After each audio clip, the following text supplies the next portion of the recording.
O pessoal pediu e eu, claro, trago aqui para vocês. E eu confesso que é uma empresa que eu não tinha tanto domínio.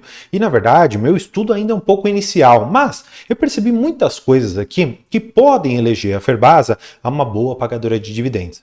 Entretanto, como você viu na bolsa, você teve sim uma grande depreciação na cotação deste ativo.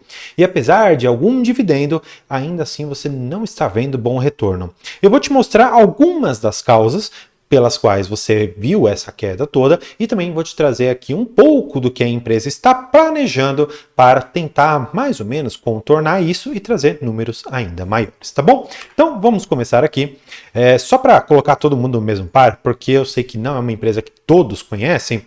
A Ferbasa, ela é uma líder nacional na produção de ferroligas. Vamos lá, vamos tentar entender o que mais que ela é. É uma única produtora integrada de ferro-cromo das Américas, sendo a Ferbasa uma figura entre as 10 maiores indústrias em atividades na Bahia, segundo o ranking Tal. O ciclo de produção é integrado e verticalizado nas áreas de mineração, metalurgia, recursos florestais, energia renovável. Ou seja, aqui a gente já conseguiu compreender quais são as linhas de receita. E eu vou poupar vocês, mas basicamente 95% da receita advém de mineração e metalurgia. Essa parte de recursos florestais e energia renovável corresponde ali a outros 5%. Ela vende um pouco da energia que ela produz e ela coloca os recursos florestais como outras receitas, tá? Então, para a gente não passar por esses 5% que não são tão importantes para a própria empresa, nós vamos trabalhar realmente só com mineração e metalurgia, tá bom? Ela fala ainda que o portfólio é composto por ligas de ferro-cromo alto carbono, de baixo carbono, tem várias aqui, 75 pureza, ferro-silício, ferro-silício-cromo, e aí ele fala quais são os mercados endereçáveis da Ferbasa, destinadas principalmente ao setor siderúrgico e à fabricação de aços inoxidáveis e especiais. Vamos lá, aqui eu já preciso trazer vocês para entender um pouco de uma dinâmica global. Você sabe que o setor de siderurgia ele está extremamente achatado, ele está bastante amassado por conta da própria oferta do aço chinês, até mesmo de questões siderúrgicas da China. E neste ponto é importante você compreender que lá fora eles estão sofrendo agora aqui no Brasil com uma certa retaliação. Por quê? Porque o governo brasileiro decidiu tributar de forma progressiva e tributar mais o aço chinês que vem para cá, ou no geral qualquer produto da siderurgia da China para cá, porque eles estão, ou supostamente estão praticando alguns atos de dumping, ou seja, o governo chinês subsidia um aço que dá prejuízo e ele faz isso para colocar no mercado brasileiro, norte-americano, etc., para que as empresas de cada um desses países elas quebrem e então a China consiga ganhar espaço no mercado.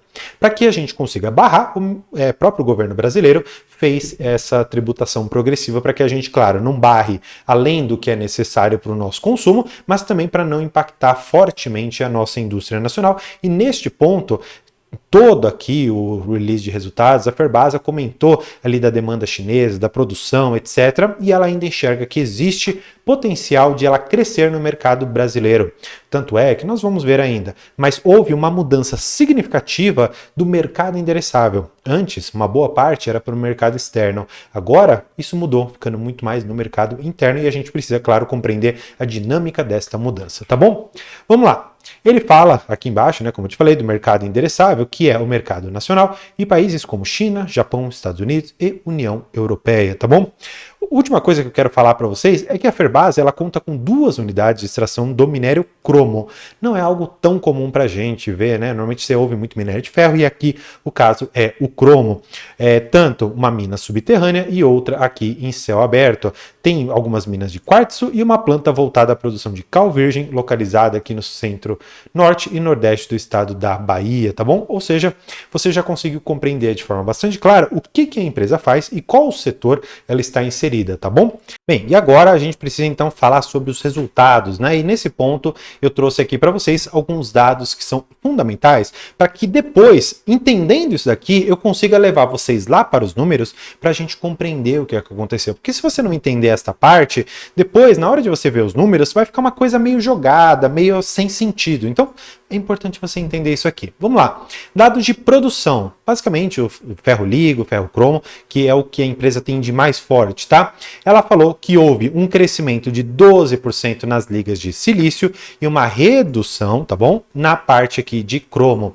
Neste ponto, eu quero que você perceba, portanto, que quando você conjuga tanto o acréscimo quanto o decréscimo, e claro, fazendo ali a ponderação da importância de cada uma dessas ferroligas, você teve uma elevação de 2,1% em relação ao trimestre anterior, o que é algo bastante positivo.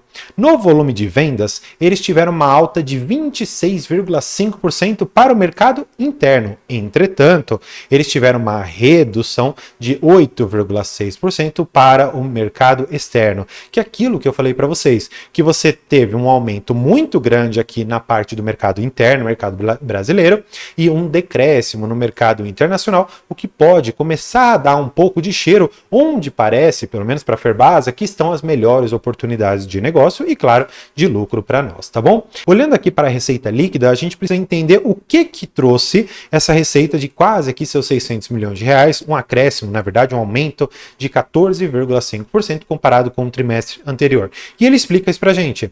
7,7% a mais de vendas e 7,2% a mais do dólar médio negociado foi o que contribuiu positivamente para maior receita líquida da empresa neste trimestre aqui, ou seja, dados muito interessantes. Ele fala sobre os custos do produto vendido.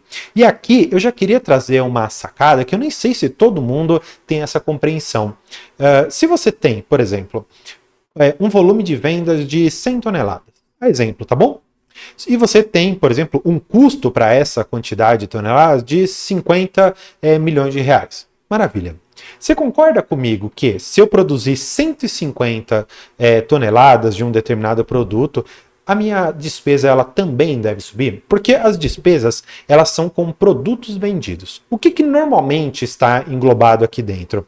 Você tem despesas com a sua própria mercadoria. Então, por exemplo, para eu produzir 1 tonelada de, sei lá, qualquer produto ali básico, eu preciso ir lá no fornecedor, comprar a matéria-prima, eu preciso ir num outro fornecedor, comprar um parafuso, eu preciso fazer tudo isso para que eu tenha um custo global, ou seja, para cada 1 tonelada, por exemplo, eu vou ter um custo específico, que é um custo fixo, normalmente. E claro, aqui, normalmente, as empresas, elas não colocam despesas com pessoal inclusas, porque ela acaba entrando em outro lugar. Só que tem empresas que acabam fazendo isso, por isso que você precisa olhar mais uma vez a sua empresa específica.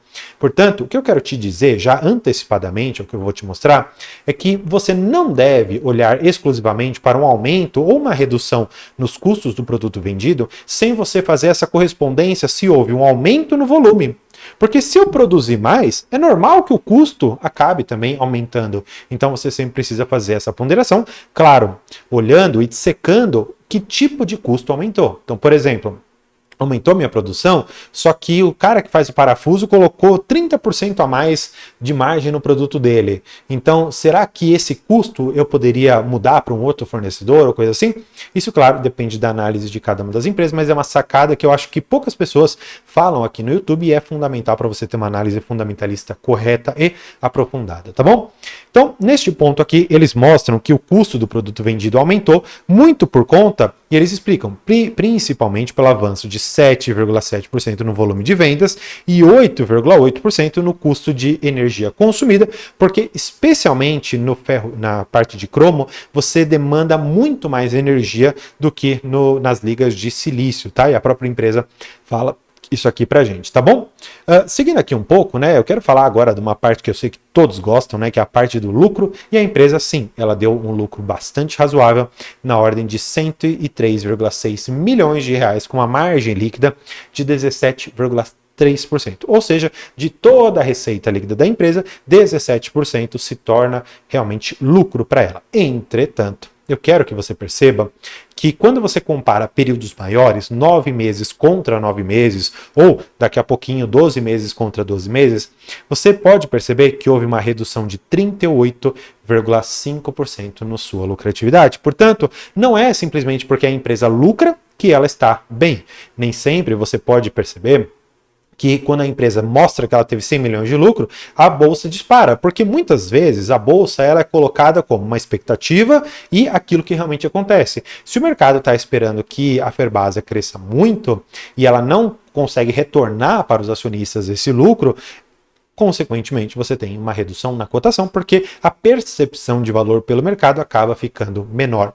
E aí, aqui que eu acho interessante, né? Eles mostram pra gente quais foram os principais elementos que influenciaram nestes 9 meses. Ele não ficou restrito a um trimestre, ele colocou de forma mais ampla. E ele fala, variação do dólar em 3,8%, queda de 11% no preço médio das ferroligas em dólar. Ou seja, estamos falando de uma empresa aqui que é comoditizada. Ela tem o preço da ferroliga exatamente como você tem do minério de ferro. Tem um dia lá que está subindo, tem outro que está caindo e assim sucessivamente. Se você tirar uma média disso aqui, vai haver um determinado período em que essa média vai estar boa aqui, aí aqui em cima vai estar super bem a commodity, está lucrando pra caramba, aqui embaixo já está com o lucro extremamente apertado, aqui mais uma vez lucrando pra caramba, aqui prejuízo. Então você tem que compreender a dinâmica da empresa que você tem na sua carteira, e no caso, a Ferbasa é clássica empresa de commodity que tem esse impacto nos seus preços médios, tá bom?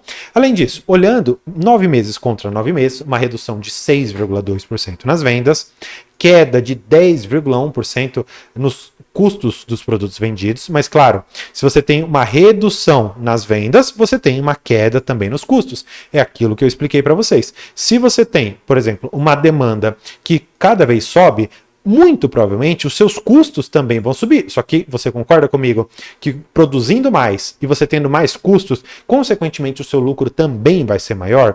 Diferentemente é a situação em que você tem, por exemplo, uma demanda caindo e seus custos aumentando. Essa é uma situação horrorosa para a empresa. Você tem que ter ou os dois para cima ou os dois para baixo, tá bom? Que seria a situação ideal. Quando você estiver neste cenário aqui, você fique de olho na empresa que você está investindo, tá bom? Dando sequência, né? Eles falam que houve aqui um prejuízo de 16,4 milhões na BW Guirapá. Eles tiveram aqui uma receita de 17,2 milhões referentes a uma constituição de créditos fiscais. Essa parte aqui realmente não é tão importante porque não é um volume tão significativo aqui para a Ferbasa, tá? E é um ajuste positivo no cálculo aqui dos valores biológicos, é um efeito mais uma vez não contábil, então não impacta muito aqui para a gente, tá bom? O que eu queria mostrar, e aí eu acho que esta é a parte que vai justificar para vocês por que nós tivemos essa queda na Ferbasa, olha isso. Você tinha um lucro líquido, que é esse cinza. Então, olhando aqui para 2022, um lucro líquido de 381 milhões, uma margem EBITDA na ordem de 49%, e hoje nós temos essa margem menos do que a metade. Isso é importante porque o mercado ele não é bobo, ele não deixa simplesmente as ações aí jogadas. Olha só, quando você vê para os últimos 12 meses essa queda de quase 36%, e a gente pode até jogar num período maior, apesar de esse gráfico colocar um pouco aqui de ajustes de dividendo, mas ó, mais ou menos nos seus R$13, caiu hoje para os seus 7,78, 41%. Ou seja, o mercado ele está de olho nisso aqui. Primeiro, lucro líquido. Primeira coisa que importa para boa parte dos investidores. Segunda coisa, não basta você conseguir ter um lucro líquido alto, basta também, você precisa também que a sua margem EBITDA e a sua margem líquida sejam ótimas. Porque o que adianta? Vamos lá, vê se você compreende isso aqui comigo. Eu tenho uma empresa que custa ali 1 bilhão, eu tenho 1 bilhão de ativos, tá bom? Eu tenho 1 bilhão de máquinas, ali, valor correspondente a isso, a máquinas.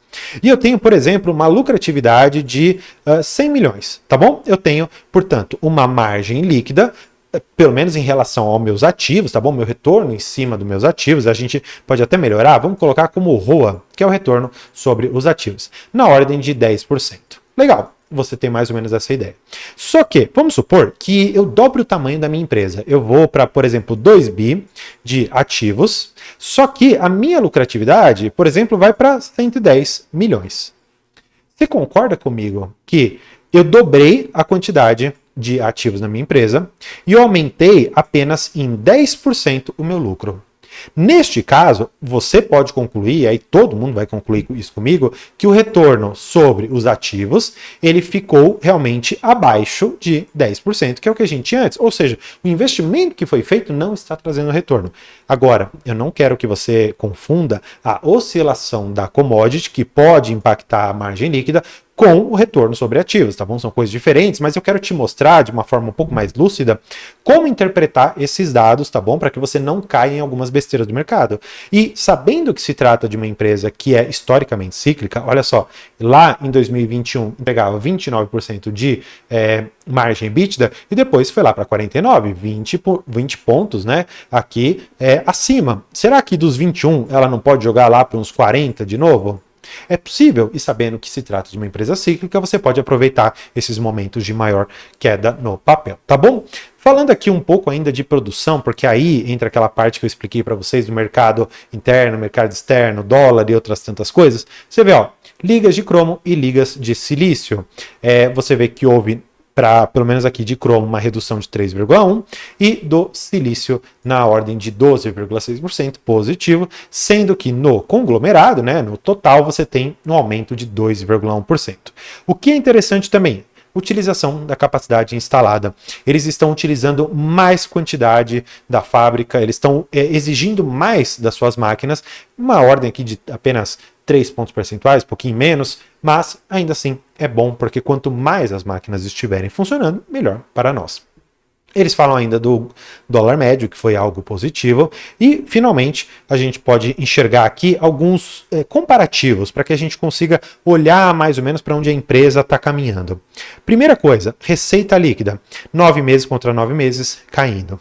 Custo do produto também cai, porque se você tem menor quantidade de produtos vendidos, o seu custo também cai. O EBITDA sofre muito, 25%, e o lucro fica aqui com 40% praticamente negativo, tá bom? Não é um bom resultado e isso justifica a queda da empresa, pelo menos para mim e até o momento, tá? Como eu te falei, a questão do mercado interno, que é o cinza, e do mercado externo, que é o vermelho, olha só, você estava bem parelho aqui, ó, em 2022, tá? E aí depois você começou a fazer com que o mercado externo tivesse aqui alguns pontos que já estava dando uma certa melhora, aqui em 2023, 2024, e agora o mercado interno voltou a ter um protagonismo importantíssimo, tá bom? E aqui eu estou trazendo os dados para você ver qual que foi a produção para cada um deles, tá bom? Outra questão que essa sim eu achei muito valiosa na empresa. Ela tem caixa e equivalentes de caixa, ou seja, dinheiro realmente, na ordem de 1 bilhão de reais. E ela tem, vamos dizer assim, dívidas na ordem de 300 milhões. Ou seja, ela é uma empresa que a gente realmente pode dizer que ela é caixa líquido, ou seja, ela não tem dívida. Significa que ela tem este valor aqui para fazer o que ela quiser. Neste ponto, eles trazem aqui para a gente o seguinte, que é a geração e consumo de caixa. Porque assim, a empresa ela tem lucro, a gente precisa saber o que ela fez com esse lucro. Ela investiu? Ela pagou dívida? Ela pagou dividendos? Ela recomprou ação? O que ela fez com isso? E aí ela explica. O consumo de caixa, o equivalente de caixa, totalizou aqui 105,6 milhões de reais nestes 9 meses, finalizando o período com uma reserva financeira de 1 bilhão, deduzindo-se o endividamento que está em 300, a posição líquida de caixa ficou em 578 milhões, ante a quase aqui seus 900 milhões no quarto trimestre. Ou seja, eles consumiram um pouquinho do caixa, o que pode, mais uma vez, dar aquele cheirinho, dar aquela indicação de que a empresa pode começar um ciclo negativo, e aí você precisa enxergar para onde esse dinheiro está sendo direcionado para que você faça uma boa decisão de investimentos, tá bom? Falando ainda um pouco aqui do lucro líquido, né, só para a gente encerrar e falar um pouco também de dividendos, que eu sei que o pessoal gosta muito, lá em 2020 foi pago 129% de payout em relação ao lucro líquido ajustado. Olhando para outros anos, especialmente falando de 2022, que o pessoal pagou preços exorbitantes por este ativo, teve ali um payout ou pelo menos em valores nominais, né, 782 milhões de reais de dividendos, ou seja, muita coisa. E o que acontece? Nestes 9 meses de 24, pagou 164 milhões. Perceba que o mercado ele não é bobo. Como eu te falei, você está recebendo praticamente aqui 4 vezes menos de resultado em termos de dividendo. Por que o mercado vai pagar um múltiplo extremamente alto num ativo que não vai trazer o retorno esperado? Mais uma vez, é uma empresa que tem a commodity que vai oscilar. Naquela linha média, você pode estar hoje neste período ruim, depois estar nesse período bom, e você receber aqui 782 milhões em dividendos, e no período ruim, que seria esse daqui, receber 164. Portanto, saiba compreender e interpretar a empresa que você investe, tá bom? Por fim, eu queria apenas trazer um item que esse eu não vi ninguém falando, tá? O que acontece? Não é difícil, é bem simples de entender isso aqui. Existe uma regra que as reservas de lucro, elas não podem ser maiores do que o capital social, sob pena de a empresa ela ter a obrigação de distribuir o excedente de caixa em termos de dividendo. O que eu achei interessante é que ela tem essa política desde 2023, lá no comecinho, e ela nunca distribuiu esse valor aqui. O que acaba me trazendo uma certa dúvida, o que a empresa pretende fazer com esse dinheiro, se ela vai transformar essa reserva de lucro em capital social, fazendo uma integralização desses valores, aumentando o capital social, se ela tem algum outro plano para utilizar essa reserva de lucro. Eu não tenho ideia o que ela vai fazer, mas idealmente ela deveria distribuir essa diferença de mais ou menos aqui uns 230 milhões de reais em termos de dividendos, tá bom? Então, estes foram os resultados da Ferbasa, não foram resultados interessantes, a empresa está mostrando sim um decaimento nos seus lucros, nos seus resultados, e naturalmente os investidores não vão pagar preços cada vez maiores, mas sim cada vez menores, esperando que a empresa ela consiga em um determinado momento se recuperar. Tá? Espero que você tenha gostado. Vou deixar esse vídeo aqui para você continuar seus estudos. E por hoje é isso. Muito obrigado e tchau!